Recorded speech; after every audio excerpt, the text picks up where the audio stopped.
Friends అయితే మనకి చేప అయితే పడింది. సో చేప నేను తీస్తున్నాను, అంటే మేము చూడలేదు. కర్ర అయితే కొట్టేసి ఇలా తుప్పలోకి అయితే వచ్చింది ఫ్రెండ్స్ అయితే. సో నేనైతే చేప తీయనందుకైతే దిగాను. ఇది నాకు అలవాటు.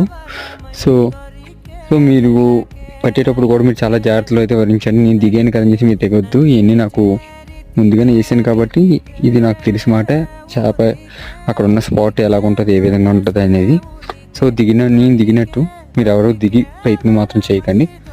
సో చేప అయితే మాత్రం మనకి ఒక 4 కేజీలు అయితే ఉంటుంది ఫ్రెండ్.